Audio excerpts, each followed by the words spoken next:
So anyway, welcome. It's another Hot Topic Tuesday. It is November 28th, and today we're going to have a little bit of fun with what I refer to as This Week in Real Estate.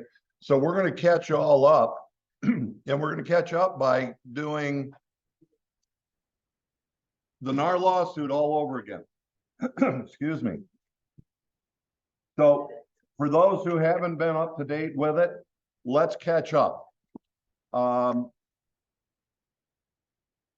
Here's the overview to it. Essentially what we had is a number of attorneys that got together with some home sellers, and they filed a class action lawsuit in the state of Missouri. Their basic claim as the plaintiffs were that NAR's cooperative compensation rule, otherwise how we offer out compensation, was unfair, that it was hurting the consumer, that it wasn't really negotiable. In essence, we were price fixing. So that was their real justification. We know that our parent company actually settled, and frankly, guys, there's nothing really for us to worry about from the point of how it was settled with Anywhere and how that impacted us. The biggest impact is it won't impact us in any way. So we're good as far as the consumer. We're good as far as realtors, brokers underneath Anywhere. However, that was our settlement as Anywhere. And again, if you're not familiar with that, Anywhere is the parent company of Coldwell Banker, Century 21, ERA, Better Homes and Garden, Sotheby's. So we don't have to worry about this impacting us in the future financially, or I'm going to say otherwise. Now we'll get into it a little bit about how and what that's going to change again. Now, this rule of compensation, what we need to know is, as they put it, NAR has always offered compensation, and NAR has always said it could be any amount as low as a penny. And I think there's been areas where they had to say this, but even as much as offering zero. So the offer of compensation was never required. So it's because of this that it's kind of confusing as to why the jury came back the way that they did. We know that NAR is going to appeal this as they continue to move forward. Yes, I have a question here. So Anywhere settled on that lawsuit, but other ones are coming up. Well, Anywhere settled outside of court, but there was the decision based. NAR took it all the way to a court or jury decision. But there's other lawsuits. There are other lawsuits that are pending. This one doesn't impact. They're in different areas. So yeah, potentially, but we know this one is done, and it will probably impact any future one. Because once a court has rendered a decision, it's not likely that it can then be tried somewhere else because there's now precedence, is the basic thought behind that. Now, know that NAR is still standing behind the aspect of doing cooperative compensation. So there's two key parts there to understand: cooperate and compensate. We will always cooperate with all realtors. Okay. Question is how is compensation going to look? It has never been required to offer compensation. It's just logical to be able to do so. It is, and I want you to think about this, because part of what we're looking at in regards to the future is how will it impact? So part of what Anywhere agreed to do would be to publish, when possible, what the offer of compensation is. I almost wish I hadn't thrown this up here, but let me give you an old objection handling technique. So, Mr. and Mrs. Seller, you might want to offer less commission, you're thinking, right? Remember that one? And we would draw out 3 houses or 4 houses. We're going to keep it simple today. And we're going to say that one house was offering 3%, one house was offering 2%, and one house was offering 4%. Now, if you were, this is the old, I want to make sure we all hear this. This is the old way that this objection handling technique worked. If you were a real estate agent who was making your money off of 100% commission-based opportunity, which one of these homes would you try not to sell? Any answer is? And in this case, Mr. and Mrs. Seller, whose home would that be? And it's theirs. So what you're saying, Mr. and Mrs. Seller, you wouldn't even sell your own home.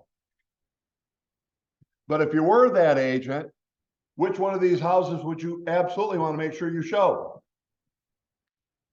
That one right there.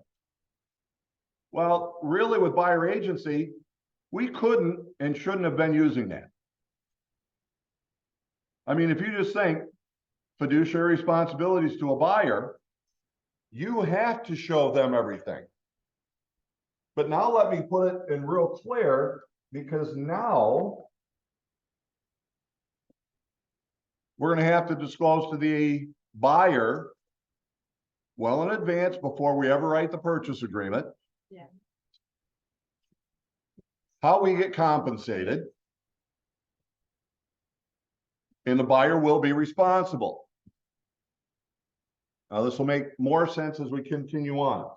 But just as an example, we need to fill in what the buyer is going to pay us. And yes, I'm changing my verbiage on this now. Buyer, you are going to pay us 3%.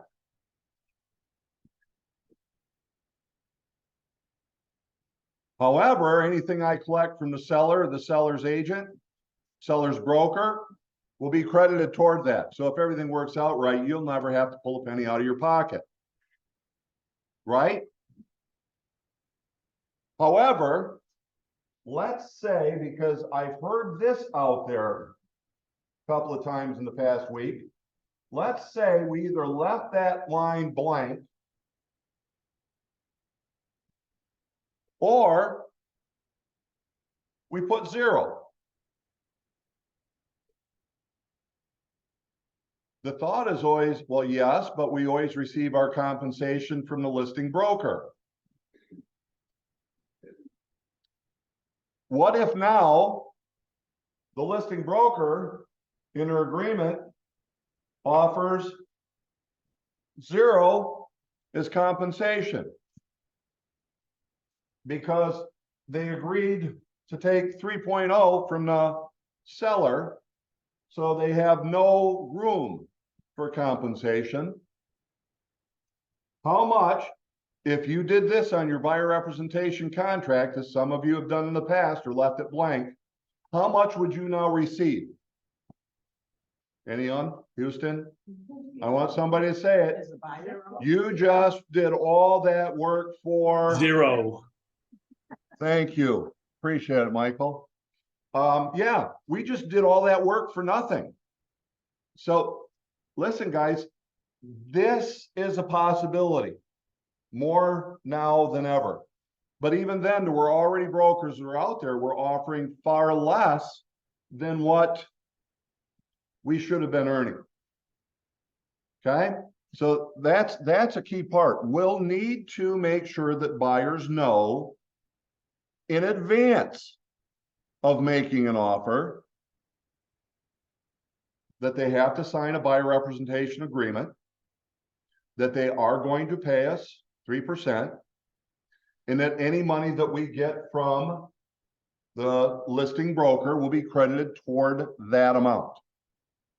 Okay, so that's what's going to come. So let me continue on. Yeah, okay, another question I got here. Effective when? I am going to say quite confidently that you could start now, and that we will have a new exclusive right for buyers, a buyer representation contract before the end of the year. I can tell you that I'm quite confident that the short form will be eliminated and that it will be a 3-page long form that will actually clarify exactly how this works, because going forward, that is one of the most important things that we've had to do because of the settlements and the decision. That make sense? So can a seller list or a selling agent list the property on the MLS without offering? Great question. So the question comes up is, can a listing broker / seller put a listing into the MLS and offer 0 compensation? What say ye? I have one yes. Yes, yeah, the answer is yes.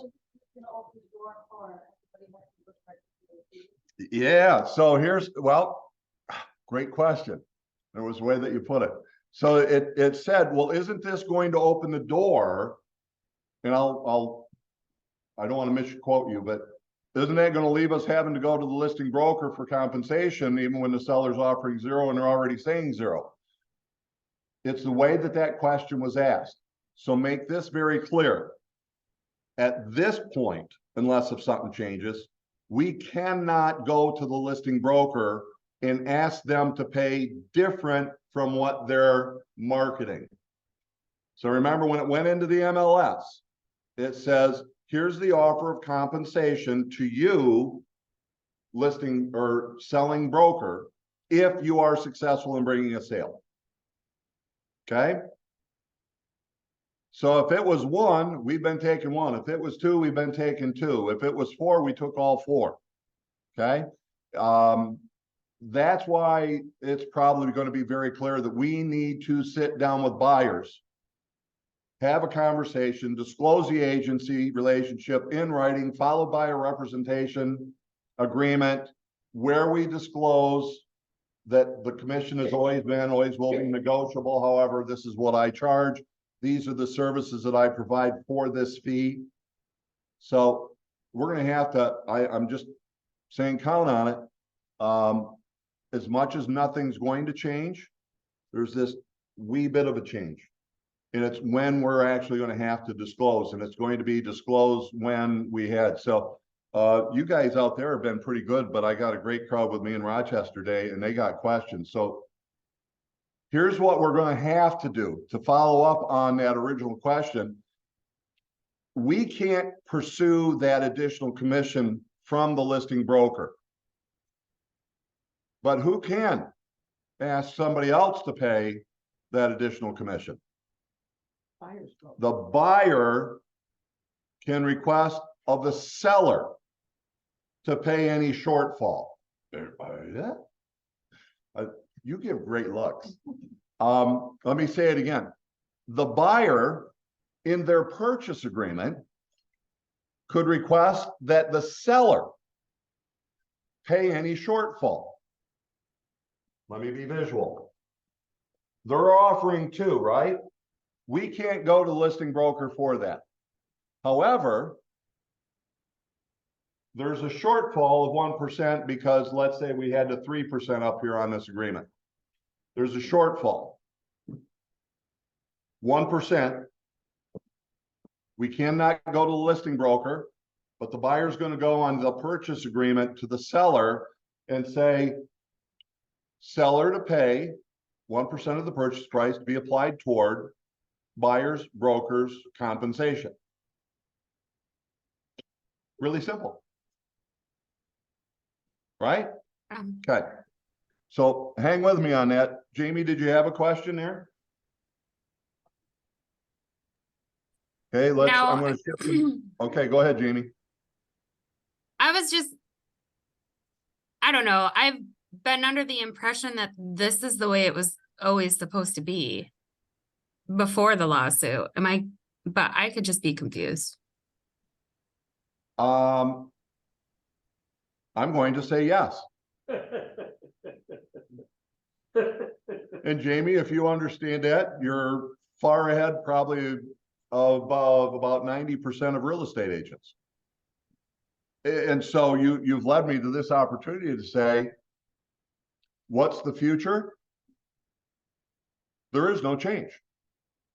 If you ever wanted to get your full compensation when the listing broker was not offering what the buyer was responsible for seeing you get paid, you could have always gone to the buyer. The buyer could have pulled it out of their pocket. The buyer could have put it into their purchase agreement, asking the seller to pay the shortfall.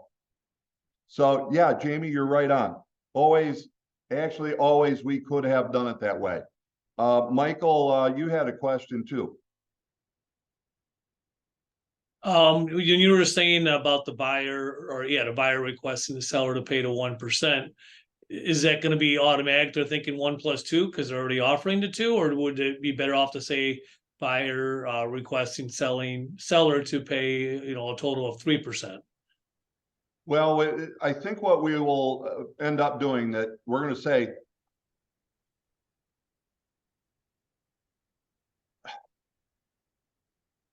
I don't want to think out loud with all of you on here, but here's what I see us doing in a situation like that. We're going to need to state that we are accepting the offer of compensation. Now, who would that statement be between? Broker The to seller broker and the listing broker, or excuse me, the selling broker and the listing broker. Because we're dealing with the compensation offered by the listing broker, it would be an agreement between there. So we would state that we are accepting the whatever amount, let's say it's 2%. And then the buyer would have to, if they chose to pay you that additional 1% by asking the seller to pay it through the purchase agreement. Okay. There is an option, and boy, this is going, I mean, we're talking way back to 95 when buyer representation first came out. There's one in here who says I wasn't even born yet. Yeah, there's a lot of you that weren't born yet, but you aren't one of them. There's another way that it could be done, and it will be something I think we need to think about, but you could reject all compensation. Ask for all of it to be paid by the seller. I should say that the buyer could ask the seller to pay, but in my head, with all these years of experience and going through that way back when, I believe it would be easier to take the 2 and ask for the 1 versus rejecting and asking for all 3. So that would be the thought with that. I had another question. Aren't we still gonna have, like, I was thinking of my clients that were young, first-time home buyers, so they will say, I don't wanna see anything that is Okay. zero, because I don't wanna pay for it, I don't even wanna see the Yeah. house, because they may reject it, so just So, show me. how- Gang, this is a great question because it leads to where I was going with this scenario right here, the way that we used to present it. So I'm glad I'm going to say that I'm going to call you my rookie, Danny. So Danny's in here. She's one of my rookies, and she's thinking exactly the way that a lot of us that have been in the business wouldn't think. So here's what Danny said is, well, wait a minute. If you tell me that I'm on the hook for 3%, I'm going to rephrase what you said. Why the heck would I ever want to see a house where the seller isn't offering that? Guys, I want you to think about that for a second. I got 2 screens here, so when you see me looking down like that, I'm checking you guys out right now. I want you to think about that. Isn't that logically, if they know how our compensation works and how we are compensated as buyer's agents, and it does, as we continue to move on, get promoted to the public, how much a seller is offering to the buyer's agent is compensation, or the listing broker is offering. Mr. and Mrs. Seller, I can appreciate that you only want to pay me, we'll use 5%. However, what that means is I get 3 and I could only offer 2. Now, let me tell you what that means. You're a buyer and you're working with a broker whom you owe money to for the services that they provide. And there's a seller who's willing to offer, I'm going to make a change on this just so this isn't too far out. There's a seller offering 3%, which is what you owe your buyer's agent in most cases. You gotta throw that out in most cases, or to be competitive, right? Because we know it's not fixed across the board. That's one of the things that we always have to be careful with. Now, that is going to be a change. We gotta be real careful with that. Now, there's a seller who's offered enough to offer compensation of 2%, and a seller's offering 2.5%. Now, if you're a buyer and you had to pay your broker 3%, which one of these houses would you not want to see, Mr. and Mrs. Seller? In this case, whose house are we talking about? So as a buyer, you wouldn't want to see it yourself. Right? Danny, that's what you just said. Because why would I want to go to that house if I'm going to have to pull 1% out of my pocket to compensate you as a realtor? So I'm almost going, you know what? Here's what I kind of feel. Thank you that you filed the lawsuit. Because I'm no longer going to accept 2.5 or 2. I'm going to take my 3. So if it's a shortfall, you owe me. Great point. Great point. And if any of this, the reason I put Darwin, this, Darwin. yes, go ahead, Lydia. So in the case of Century 21, if we go to a seller and the seller is only willing to pay us 5%, I got the impression that we had to pay the buyer's agent 3, and then we're left with 2. That's a great question. And Lydia, yes, I know the history of Century 21 Town and Country, and that was the common rule between all of the offices. What I can tell you pretty comfortably is that with this, and really it's going to break down to the office manager unless if the boss at the top, Chris Hendricks, says otherwise. I think it's going to be, you're going to negotiate your fee. You're going to negotiate your fee, which is 3%, okay? Because the reality is when we've always talked 6, our minimum now is going to be 3 because we're talking about what we do.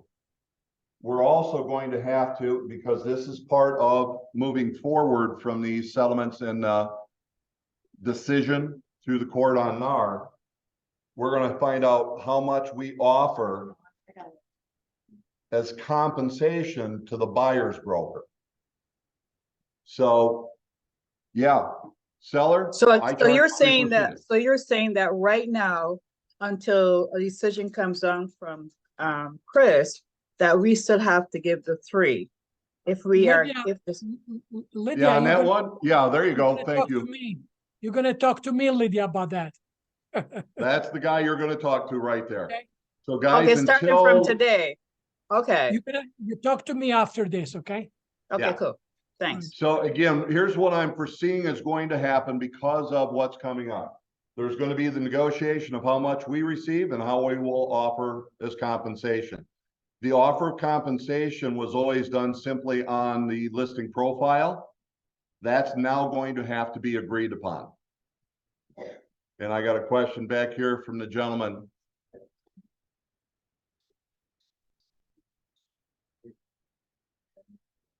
Yeah. Yeah, it's, yeah, I won't promote that one. But that was how. Yeah, yeah, yeah. So we changed No, the SAC market? guys, 'Cause that hold, wasn't here we so. go. Guys, keep it simple.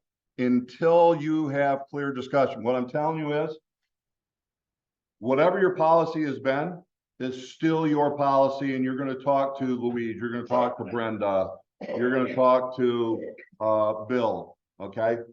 So until we get done and we know clearly, you're gonna do what you've always done. Here's what I am confident is going to come up. We can no longer just put it on the MLS profile sheet, whatever we feel like doing. That will have to be discussed with the seller as to how much they will offer as compensation. And when will be the date that we have to change? So the question is, when is the date that we will have to change? Could be as early as January 1st. Okay, so again, there's lots that we need to do and lots that we need to talk about. We need to get guidance from NAR, from MAR, from even local council. But yeah, potentially, just know, again, we're talking, this is what's coming. But what should you be doing now clearly is discussing how compensation really works. The aspect of just letting it fly by, it really doesn't work. We got one in the chat here. Let me see what that is in regards to the question. Yes, I want to see the chat. Correct. So one thing that came up here in the chat, if everybody's looking at that, matter of fact, let me pull it so you guys can see it here in the office.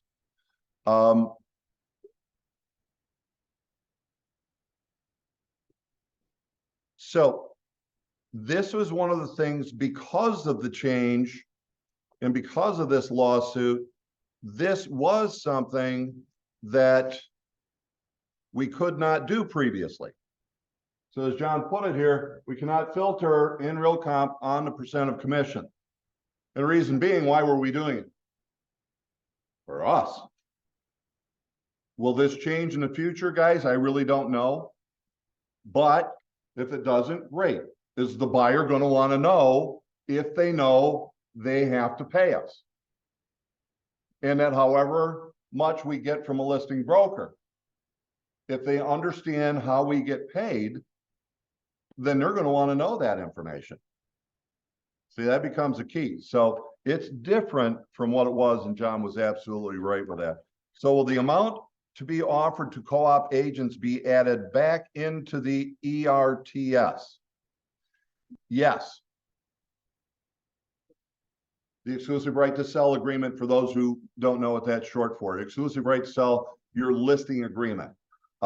Yes, I believe it will be back in there very clearly, because again, that's one of the things that has come out is full clarity to the compensation.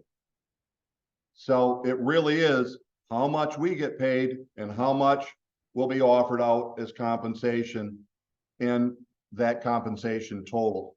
There's a lot that we will have to take a look at. And again, we're still going to be looking for that guidance from NAR and in particular MAR. You've seen, they've already updated the buyer representation contract that they have online and that we put into all of your packages. So that is out there, and it has made the statement that commissions are and always have been negotiable. Now we know what ours are, and that won't necessarily be negotiable. Isn't that interesting? It's 12:30 already. I thought we'd have time for a lot of other things. But guys, this is what I've been running into as I've been to a few of the offices, and I have some people asking questions, and they're going, well, if I'm going to use this long form, the buyer's going to be concerned as to whether or not they're going to have to pay me. Well, what's the answer to that? Is the buyer going to have to pay you? Yes. Yes. That's not yes. Now, how will they pay me? Well, they may be able to pay me through the compensation. They may have to pull a lot of money out of their pocket. They may have to go to their mom or dad and get money that way. You see, yes, they will pay, but they can get somebody else to pay it for them. They are on the hook. Okay? So that is yes. And that goes back to the point of you cannot put zero on a buyer representation agreement. You cannot leave it blank, because you may end up working for nothing. So yes, we're making them responsible. And just to go back and have a little bit of a visual, what I foresee coming is something that will look like, here's how much you're going to pay in total. We're going to get this is how much we'll offer as compensation. That's how I believe it will come out. We'll see again as we get more input from NAR and MAR regarding this. Let's see, is there anything else? You know, the guidance, guys, is simply the verdict on the decision that NAR has been, well, what is it, 1.78 billion? That's not going to come back. It should not come back and impact us. Supposedly they have lots of money to be able to take care of that. Clearly what we need to do is to have clarity in regards to compensation. In particular, buyers are going to have more hand-holding in the beginning to fully understand how this works. You cannot surprise them at the time of a purchase agreement and just send it to them. We need to continue, in our case, continue to do the agreements, but I'm going to encourage you, get them signed ASAP. Agency disclosure, buyer representation contract. Get them signed as soon as possible. Let me see if there's anything else. I think that's it. I'm going to be open for questions and let us wrap up because it's 30 minutes past. I think what you need to do is also teach your buyers, if they were to go to the seller, the listing agent rather, who's only offering them 3%, that they're not gonna have representation in that transaction. Say it again. So if a buyer's thinking, I don't have to pay you if I go directly to the listing agent and do the deal without you, you have to make them aware that they're not gonna have any representation. Yeah, part of what could come, a buyer may think, and remember, by the way, a buyer can work with you and get all the services that you provide, but they'll be committed to making sure you're compensated. A buyer could go to a non-realtor and set up something with a non-realtor. Remember, not all licensed agents are realtors. Not everybody that holds a license is a realtor. So there are those that are out there and practicing and they're with a non-realtor broker. They are not realtors. They could go and do this by themselves. And so they may just think, well, wait a minute, I can save 3% by just going right straight to the listing broker. Okay, the question becomes, one, do they really save 3%? Two, they don't have any representation. I've got a friend right now he's done like, I don't know, 3 or 4 houses. He hasn't worked with me. He's gone to the listing broker or he's done it by himself. He's been successful every time, meaning it's always closed. But the last one he's going, oh my God, did I hurt myself? I'll never do this again, because he bought it without representation.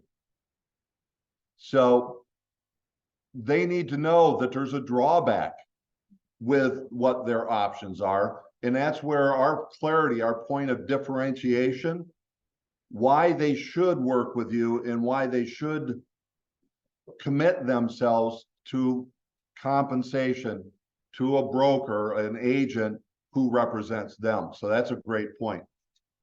So don't you think it's gonna get to the fact that agents need to explain to their buyers that, look, it may seem like you're paying the 3%, but sellers are looking at their bottom line. They're looking at the estimate of seller's cost, which gives them the money in the pocket. So And you can be offering less than what you would have. to To get to the I, same place. so here's what it just came up.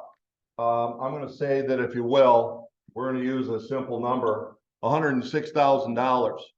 What I want you all to know, 6,000 is commission. It was compensation.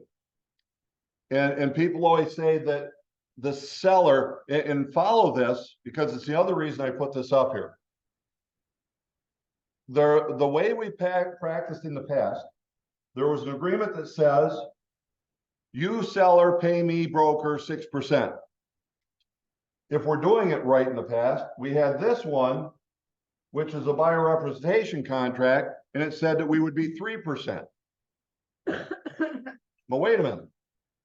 Add those together, that's 9%. Did we ever charge 9% into any transaction?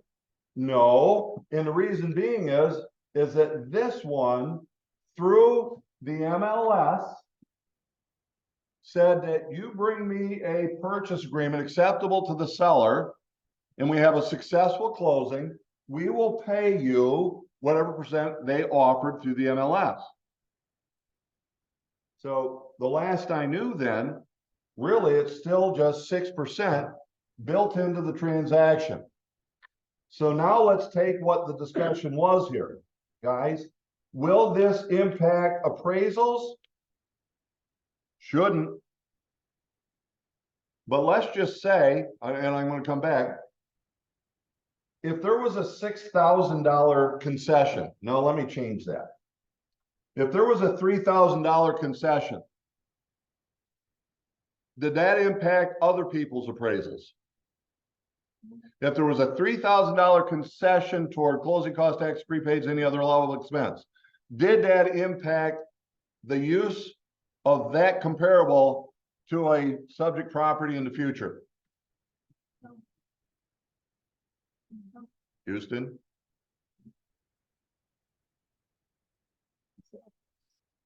Appraisers were actually doing an adjustment of $3,000 because they gave away $3,000, therefore it didn't sell for 106. They're saying it sold for 103. So could it potentially? And so Barbara, you brought up a great question. Let's take a look at this. And again, we don't know, but this is 36 going on 37 years of experience, and going through when all of this started back with 95 and the agency disclosure. Let me ask you this. Any property that is sold in history, what was assumed to be a part of that transaction? I'll put it this way. A competitive fee was charged to the seller. It's called commission.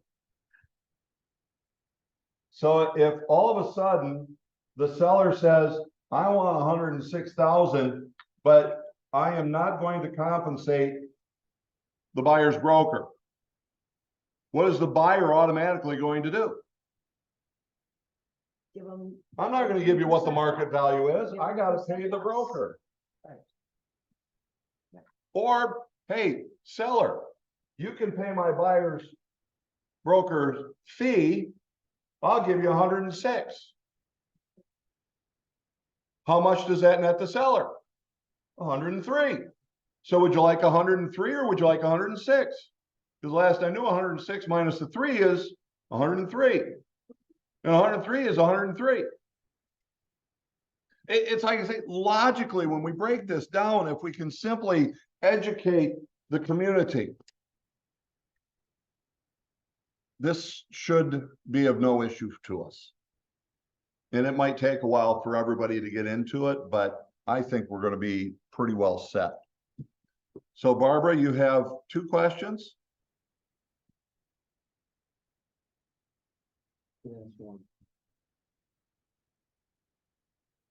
Barbara? Left the building. I think Barbara might have left. No, she's out there. Barbara, if you're trying to speak, I can see you're off mute, but you're not coming through, my dear. Am I now? Ah, there you go. Thank you. I was hitting the wrong button. Sorry. The other thing is, it's really not that much different in my mind. When we start working with a buyer, one always sits down with them and gets an agreement signed. I mean, I wouldn't start running around showing homes unless I had an agreement with that buyer. That was me dropping something. Wasn't the microphone, but Barbara, God bless you. If I had everybody doing what you do, we wouldn't have to have this basic discussion. But you've been doing what we're saying we're all gonna have to start doing, which is before I start showing you homes, we're gonna need to meet. I'm gonna tell you all of what I do to successfully find you a home, the one that you want, and get it for you at the lowest possible price. And by the way, for me to be able to do that, you need to know I represent you, and oh, by the way, sign this contract. You owe me 3%. Let's keep it simple and treat it as this is the way it's always been, because guys, hasn't it always been this way? So, you know, actually, thank you, Barbara, for saying that. And Jamie, with what you said earlier, yeah. And that's what I want you all to know. We don't have to change much. We've got to get comfortable with it is we're going to have to do if we haven't been doing this in the past. And those two really brought up some great things. So, guys, with that, I don't want to turn this into a 1 hour deep dive. We've turned it into a 42-minute hot topic. But guys, I'm a phone call away. If you need anything, let me know. If you've got concerns, it's how I'm hearing about these things is by simply talking with all of you and what you've got going on. So if you're thinking that something's missing, let me know. If you have something that doesn't quite grasp yet, let me know. But in the meantime, we say there's another hot topic, and yeah, we'll see you next week. Bye-bye. Thank you, Darwin. Great class. You got it, buddy. Thank you. Thank you.